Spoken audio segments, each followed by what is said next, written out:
January 1956. One of America's most prominent newspapers ran a headline that stopped the country cold. What a waste. 5 young men were dead. Their combined ages barely reached 150. Ivy League graduates, a decorated military pilot, men overflowing with talent, with future, with everything the world calls success. But here is the one fact that changes everything. They had guns. Loaded, within reach. And when the moment came, the moment every instinct screams to pull the trigger, not a single shot was fired at another human being. Why? That question is going to follow you for the rest of this video. Standing waist-deep in a river, with spears closing in from every direction, these 5 men raised their hands, open, empty, no weapons drawn. Was this madness? Or was it the most unshakable faith the modern world has ever witnessed? Stay with us, because the answer will change the way you see everything. Today we follow their story from the very beginning to the very end. And by the time we reach that end, you will know this with certainty. God did not let that death go to waste. Not even close. October 8th, 1927, Portland, Oregon. Jim Elliot is born into a modest home. A Plymouth Brethren evangelist for a father, a woman of deep, quiet faith for a mother. They had very little money, but the house was full of scripture. That was the foundation everything else would be built on. Jim was different from other kids. While his classmates played baseball in the afternoon sun, Jim was memorizing entire books of the Bible. His teachers called him the boy who knew the Old Testament by heart. It wasn't performance. It wasn't religion. It was hunger, a kind most people never feel. In 1945, 18-year-old Jim Elliot enrolled at Wheaton College in Illinois. He was built like an athlete, strong enough to compete in national wrestling championships. But the arena where Jim truly fought was not on the mat. It was on his knees, alone in a prayer room before dawn. Jim kept a journal, every single day without exception. Hundreds of pages of wrestling with God, chasing his will, arguing and surrendering and rising again. Those journals would one day travel the world. But on the night we care about most, Jim was 22 years old, and he was writing by candlelight. Sometime in 1949, Jim Elliot wrote a single sentence that would outlive him by decades. He is no fool who gives what he cannot keep to gain what he cannot lose. He wasn't writing a quote for a poster. He was writing a verdict on his own life, a line he intended to live and die by. That sentence wasn't a motto hanging on a wall. It was the filter through which Jim made every decision. When he turned down a prestigious scholarship, when he chose to delay marriage to the woman he loved, when every reasonable voice around him said, "Wait," Jim measured the choice against that one sentence and kept moving forward. At Wheaton College, Jim met Elisabeth Howard, the woman who had become Elisabeth Elliot. Both of them dreamed of the mission field. Both of them loved each other deeply. And both of them agreed to wait, because the call of God came first. That kind of love is rare. That kind of discipline is rarer still. By 1950, Jim had made his decision. Ecuador. Deep in the eastern Amazon basin lived a tribe so isolated, so untouched by the outside world, that anthropologists had almost no data on them. They were known only by the name their neighbors used in fear, the Auca. And the Auca had a reputation that made grown men turn back at the jungle's edge. The Auca, known today as the Waodani, killed outsiders on sight. No warning, no negotiation. In the 1940s alone, multiple Shell oil workers who wandered too close were found dead, their bodies riddled with chonta wood spears. Missionaries had tried to make contact before. Government officials had attempted outreach. Everyone who got too close paid for it with their lives. When Jim arrived in Ecuador, he found 4 men who shared his calling. Nate Saint, a gifted pilot with the precision of a surgeon and the faith of a saint. Roger Udarian, a former military man turned missionary doctor. Peter Fleming, Ed McCulley. 5 young men, each extraordinary, each expendable in their own eyes, each certain they were exactly where God wanted them. Nate Saint had an idea. Using his small yellow Piper aircraft, he began flying low passes over Waodani villages, lowering gifts on a long rope. Cooking pots, cloth, photographs. Week after week, for 13 consecutive weeks, they circled overhead, offering gifts from the sky. It was the most unusual diplomatic mission in missionary history. Then something astonishing happened. The Waodani began taking the gifts. And then, on one extraordinary afternoon, they sent something back up. Feathered ornaments, a smoked fish. It was a small thing, but to 5 men watching from a cockpit above the jungle, it felt like the first syllable of a conversation that could change everything. January 2nd, 1956.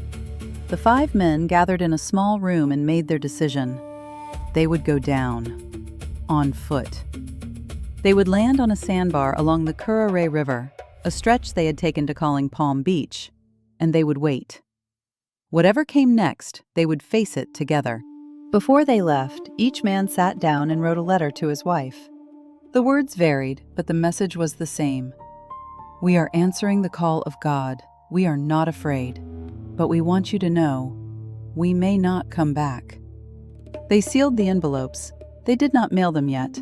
They would mail them when they returned. If they returned.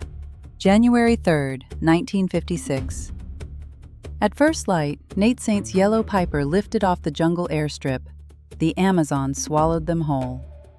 The plane was so small against that wall of green, it barely registered as a machine. 5 men inside, 1 destination, no guarantee of return.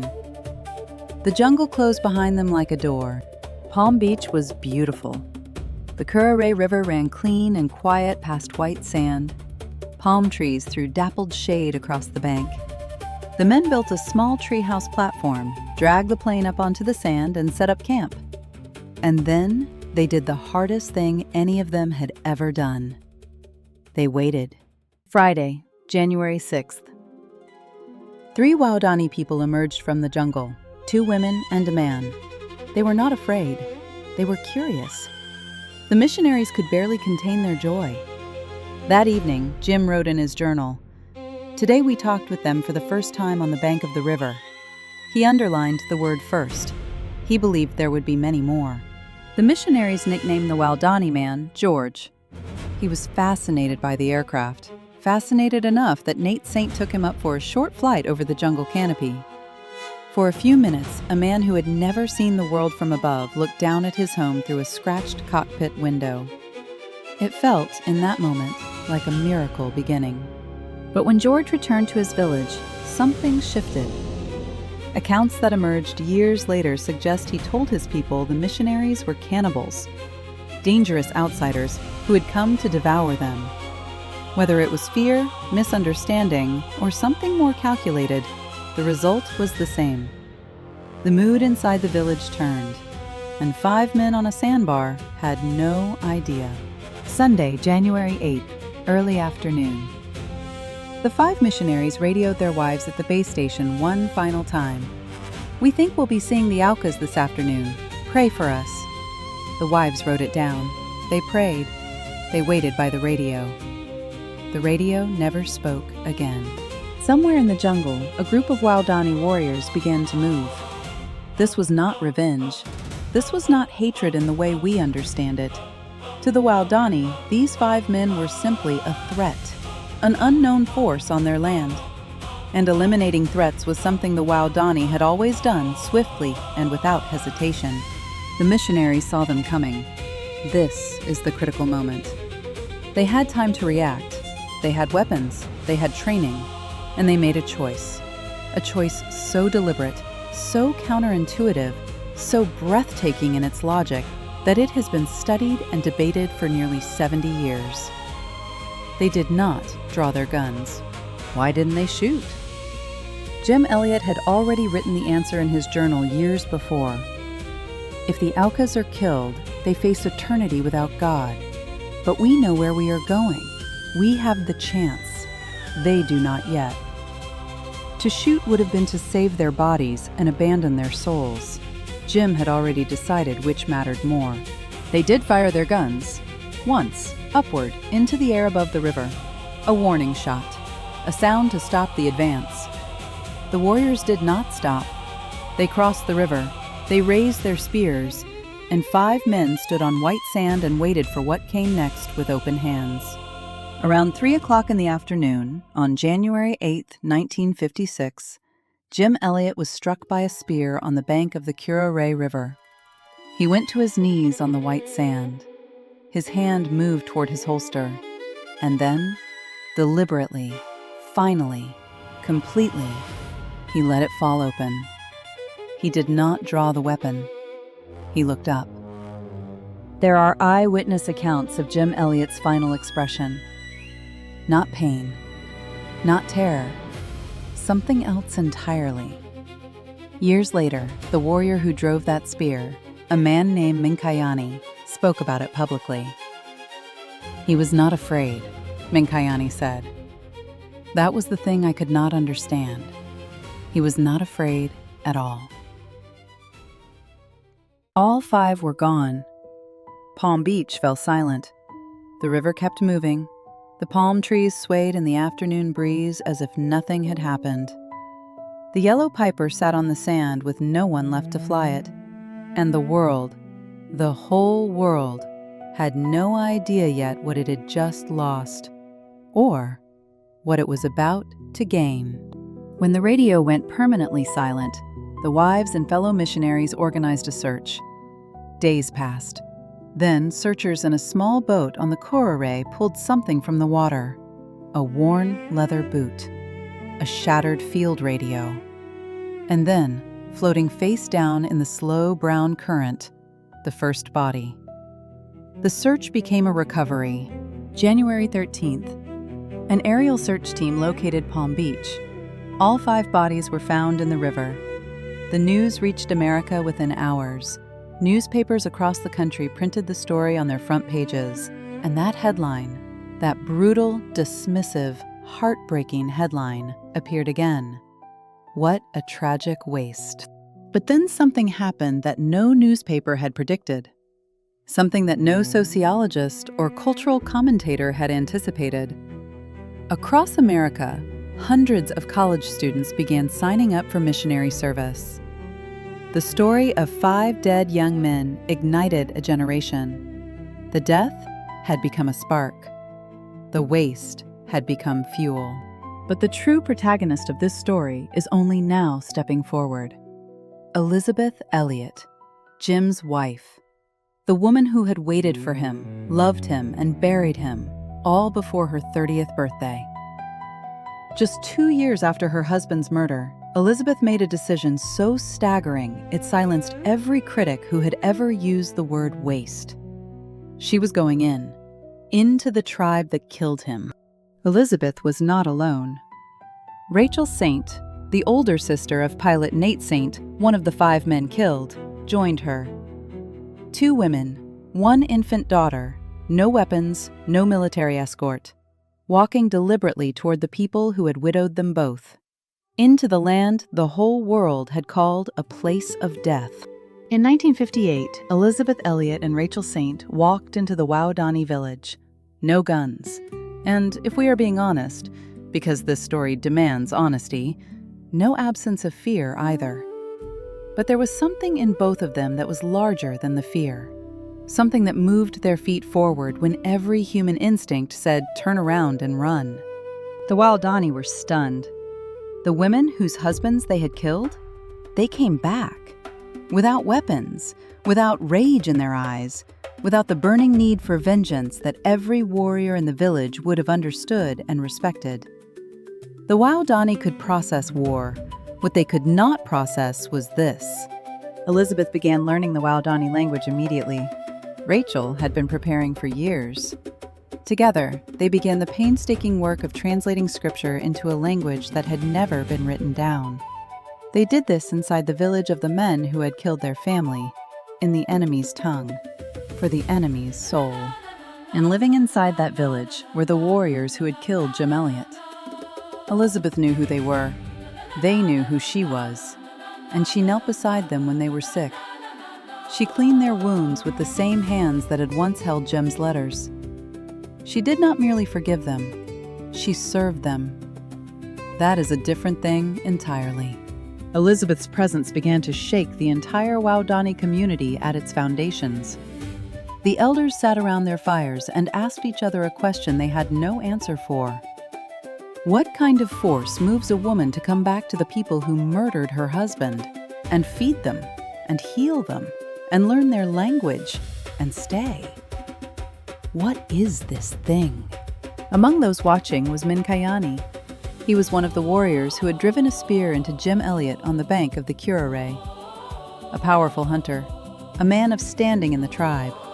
And now he was living side by side with the wife of the man he had killed, watching her tend to his neighbors, watching her love without condition, watching her stay. Years passed. Elisabeth eventually returned to the United States after 2 years, but Rachel Saint stayed, and stayed, and stayed. The gospel took root slowly, the way every living thing does. One Waodani man, then another, then a family, then an elder. Then, one by one, the village began to turn towards something none of them had words for yet. And then the day came for Mincayani. The man who had killed Jim Elliot met Jesus Christ. He described it later in the simple, direct language of a man who had never learned to dress things up. I was a bad person, he said. God changed me. 7 words. Enough. Mincayani kept changing. He put down his spear and picked up the word. Slowly, over years that turned into decades, he became a leader in the Waodani church. And then, and this is not metaphor, this is not poetry, this is documented history, the man who killed Jim Elliot became a pastor. He stood at a pulpit. He preached the gospel that Jim had died trying to bring him. Now we come to the scene that defies every category we have for stories like this. Jim Elliot had a son, Steve Saint. Steve was so young when his father was killed that he has no memory of the man's face.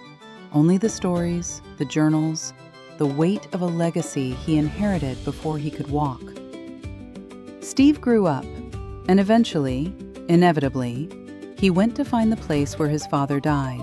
Steve Saint traveled to Waodani territory, to the land where his father had bled out on white sand.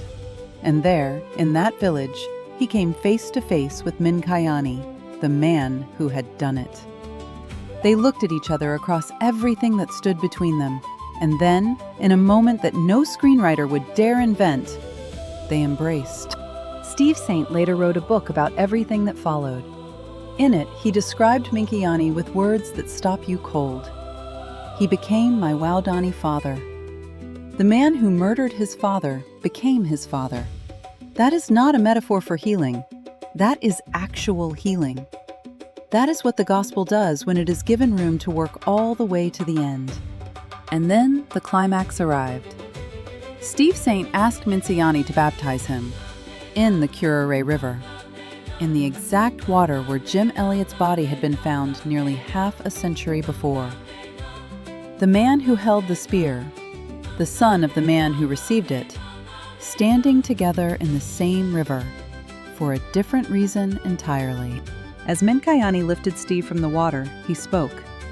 The words have been translated and passed down. I killed your father with these hands, he said, but God has used these same hands to give you new life. He held them up, open, palms toward heaven. The same hands, a completely different story. Tell me again, what was wasted? So we return to the beginning. What a tragic waste. That was the world's verdict. But God had already written a different word over that death. Seed. Unless a grain of wheat falls into the earth and dies, it remains alone. But if it dies, it bears much fruit. John 12:24. Jim Elliot knew that verse. He had underlined it. If Jim Elliot had lived, history would have known one missionary. Because Jim Elliot died the way he did, hundreds of men and women answered the call to go. His death multiplied. What the world saw as subtraction, God was using as multiplication. That is not a theological abstraction. That is a documented historical fact. What happened to the Waodani? The people anthropologists had called the most violent tribe on earth. Their murder rate dropped by more than 90% after the gospel took root. 90%! That is not a spiritual statistic. That is a sociological one. It is documented. It is measurable. And it began with 5 men who chose not to pull a trigger. Today, the Waodani hold weekly church services. On the bank of the Curaray River, the same river, the descendants of the men who killed Jim Elliot are singing the gospel he died to bring them. The spears have been replaced by voices raised in worship. This is what God does with what the world throws away. But we would be doing this story a disservice if we presented it as a clean Hollywood ending. Jim Elliot was 27 years old when he died. Elisabeth Elliot carried that wound for the rest of her long life. The plan of God being beautiful does not mean the path was easy. It means the path was worth it. Those are not the same thing, and we need to hold both truths at once. Elisabeth Elliot said this, and it deserves to be heard slowly. Trusting God does not mean He will explain everything. It means He is trustworthy no matter what. She did not arrive at those words through comfort. She arrived at them through the hardest road a woman can walk, which is precisely why they carry the weight they do. So now we come to the question this story is actually asking you. The story of Jim Elliot is not a recruitment poster for missionaries. It is not telling you to go to the Amazon. It is asking you something far more personal, something you may have been avoiding. What are you living for? And is it worth what it costs? Jim Elliot had already answered that question for himself. The answer is in his journal, in his own handwriting. Lord Jesus, I am yours, all of me, for all of you. I have nothing more to give. He wrote that as a young man. He lived it for 7 more years, and then he died, proving it was true. God received all of it, and He used all of it. A 27-year life became a seed that changed an entire people across decades. A death the world dismissed in a headline became a story that is still moving through the earth right now. Through this video, through your screen, into whatever is sitting unresolved in your chest at this moment. God does not make mistakes. After baptizing Steve in the Curaray, Mincayani held up his hands, the same hands that had killed Jim Elliot, and he said this, "With these hands I killed your father, but God made these same hands the hands that gave you to him." He stood there in the river, palms open, face upward, water dripping from fingers that had once held a spear. The most unlikely pair of hands in the history of the gospel. Before we close, one final question, and this one is for you personally. Is there something in your life right now that looks like waste? A relationship that appears to be over? A ministry that seems to have failed? A dream that has collapsed so completely you stopped talking about it? Could it be, just possibly, that what you are looking at is not an ending, but a seed? The story of Jim Elliot says this to you directly. If God has not abandoned it, it is not finished. Seeds are invisible. The work happening beneath the surface is hidden from every human eye, but it is happening. Jim Elliot's body in that river was not the end of anything. It was the beginning of everything that followed. And God knew that before the spear was ever raised. If you are watching this video right now, and you are standing at the edge of a call you are afraid to answer, hear Jim Elliot one more time. Not as a quote on a coffee mug, as a verdict written by a 22-year-old man who meant every word of it. He is no fool who gives what he cannot keep to gain what he cannot lose. And we close with Elisabeth Elliot, who was asked that question her entire life. How could you do it? How could you go back to them? She never gave a complicated answer. She gave the only answer that was true. God never makes a mistake. 4 words, 70 years of evidence behind them. God never makes a mistake. Through a 27-year life cut short on a riverbank, through a killer's hands becoming a pastor's hands, through a widow walking into the village that widowed her, through all of it, every piece of it, God was proving something that cannot be argued with. He does not waste what is given to him, not one drop. If this story reached you today, if something in these 65 scenes landed somewhere real inside you, then hold on to this single thought. Right now, in the parts of your life you cannot see clearly, in the places that look silent and still and buried, God is planting. The seed is already in the ground. The harvest is already coming. You just cannot see it yet. This channel tells this story for one reason and one reason only, because it is true. This is not a film. This is not a dramatized screenplay.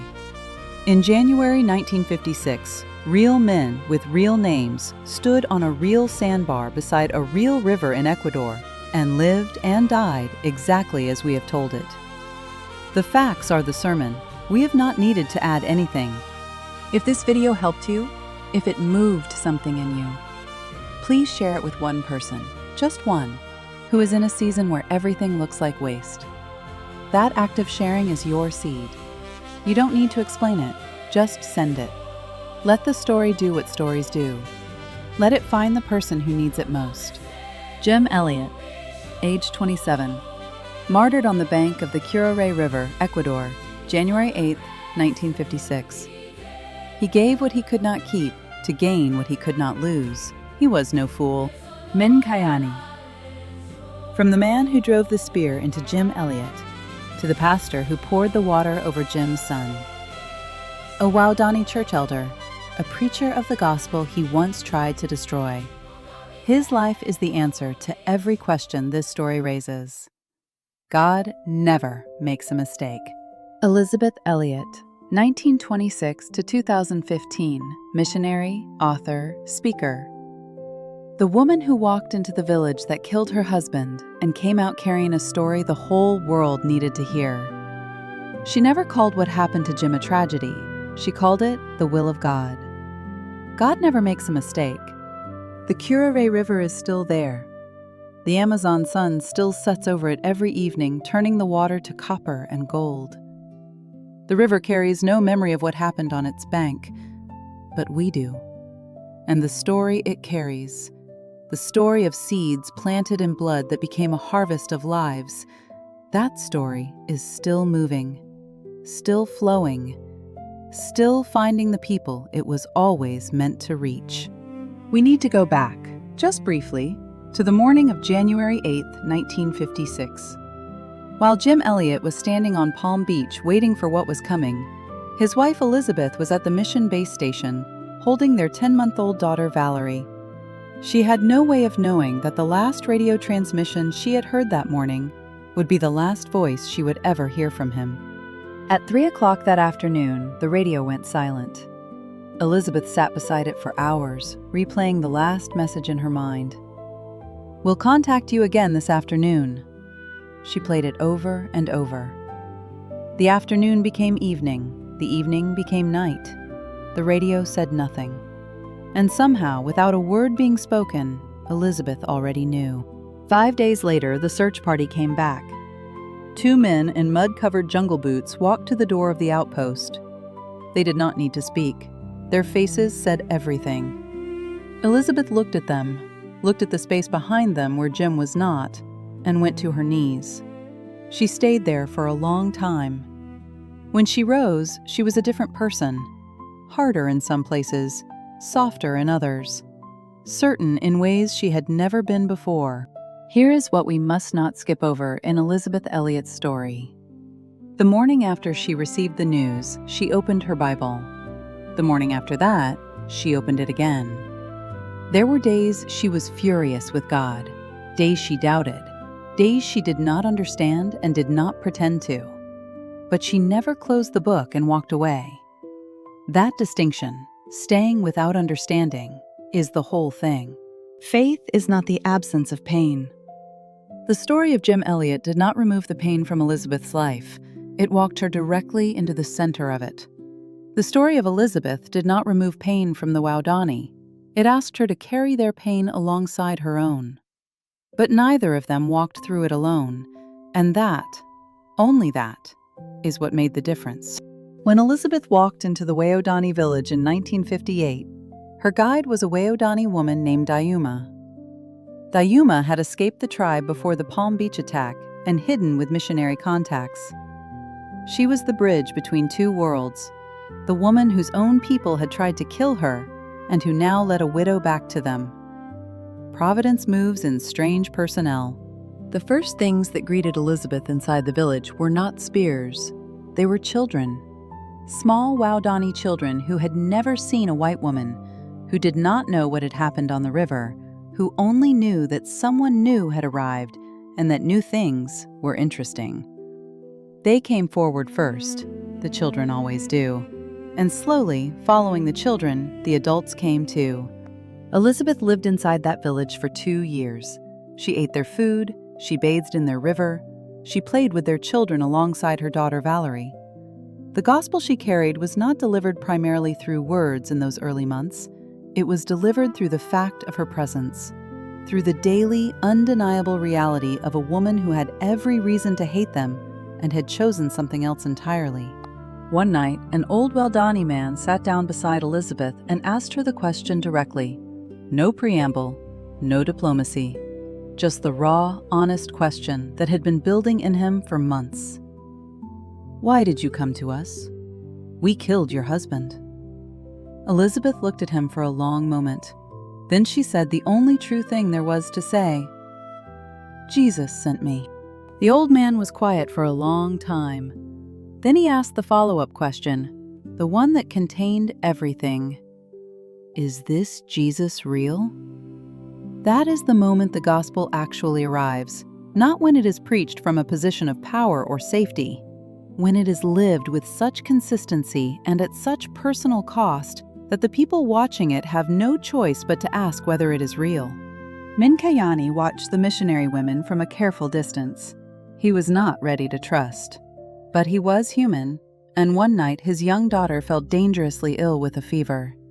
Elisabeth stayed up the entire night beside the child, reducing the fever, staying close, refusing to leave. When morning came and the girl was breathing normally, something in Mincayani that had been locked for years began, very slowly, to open. Mincayani did not come to faith through argument. No one presented him with a theological case he could not refute. What he witnessed was something his entire value system had no category for. A woman who had been wronged in the most irreversible way imaginable, and who came back not with a weapon, but with medicine. Not with hatred, but with constancy. He had no word for what he was seeing. Eventually, he found one. Grace. The gospel spread through the Waodani slowly, as all living things grow, not in dramatic overnight leaps, but in quiet incremental persistence. There were misunderstandings. There were cultural collisions. There were people who came close and then turned away. But the seed that had been planted in blood was already beneath the surface, already reaching, already becoming something that could not be stopped. Rachel Saint stayed in Waodani territory for more than 30 years, on the same land where her brother Nate's body had been found in the river. She completed the translation of the New Testament into the Waodani language, a language that had never been written down before she arrived. That translation was her life's work. She gave all of it. She did not leave. The day the Waodani New Testament was completed, Mincayani read from it aloud. He read John 3:16 in his own language for the first time in his life. The words that the 5 young missionaries had died trying to bring him were now in his mouth, in his language, on his lips. The seed had become food, and he was eating from it. Steve Saint grew up without a father. He grew up knowing the story, the journals, the accounts, the weight of what his father had chosen and why. And when he was old enough, he made the same journey his father had never completed. He went to the Curaray. He stood on the white sand of Palm Beach. He looked at the water and tried to understand what it had held. The first meeting between Steve Saint and Mincayani lasted a long time in silence before anyone spoke. Then, through a translator, Mincayani said the words he had carried for years. "I killed your father." The silence that followed those 4 words was the deepest in the room. Then Steve spoke. "I forgive you." And the thing that had been broken at Palm Beach decades before began, slowly, visibly, undeniably, to mend. Forgiveness is a beautiful word. The reality of it is harder and slower and costlier than the word suggests. Steve Saint's forgiveness of Mincayani was not a single moment.